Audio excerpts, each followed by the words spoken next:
Hello, Mr. Ethan. Hey Manny, how you doing? Wonderfully blessed as always, sir. And so are you. And a big, big, big congrats on Wicked. As a super fan of the Broadway show, the movie gives it justice and improves on it, I believe. I love, Oh love. wow.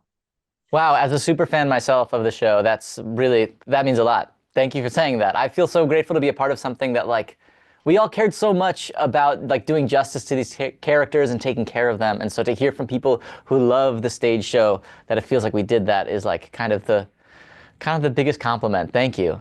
Oh, listen, when I first saw the Broadway play, like I believe 2006, something like that, that next year it was Defying Gravity was my theme for the year.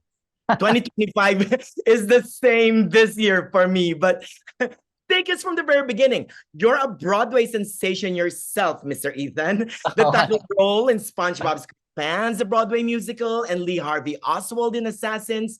What interested you to make Wicked your first big movie? I mean, it's bound to be a classic.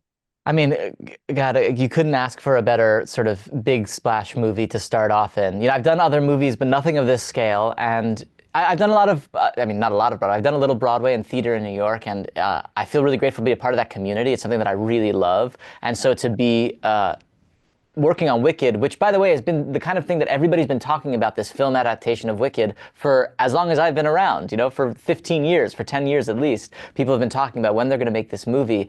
And sort of dream casting who's going to play who, and who's going to be Elphaba, who's going to be Glinda. So to be a part of it and I'm just so proud of the way it turned out and the performances in it. I have to tell you though, while we were filming it, I knew it was going to be special because, I had a front row seat to the performances of Ariana and Cynthia, who are just unbelievable. And to Marissa, who's my scene partner in so much of movie one and movie two, we got to work together and she's amazing and I can't wait for the world to meet her. Anyway, sorry, I got excited. I kind of rambled on. I love that. But like I said earlier, though, Wicked the movie improved on the stage version. I believe like the dancing through life number, right? In the stage version, I feel like Boq, your character, has some contempt against Nessarose. But in here, the number becomes like a tango of push and pull of emotions, right? I mean, talk to us about that change. Wow. That is you're maybe one of the first people to say that to me, and it's something that was really important to me. So I'm really Marissa and I have been talking a lot about how the relationship between Boq and Nessa, it isn't one of pity. It isn't one of contempt, as you said, at least not yet, right? And not here. Right. In this moment, these are two people who are growing to love each other, but in really different ways. And Boq comes to Nessa through Galinda, right?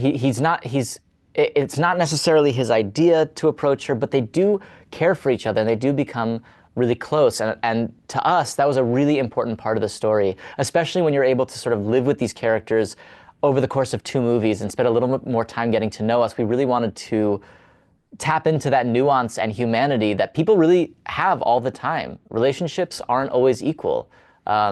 There is a complexity to it. And so it's just, thank you for pointing that out. I feel really, really proud of the way that Marissa and I approached that moment. Oh, real quick, is part two shot already? It is, yeah.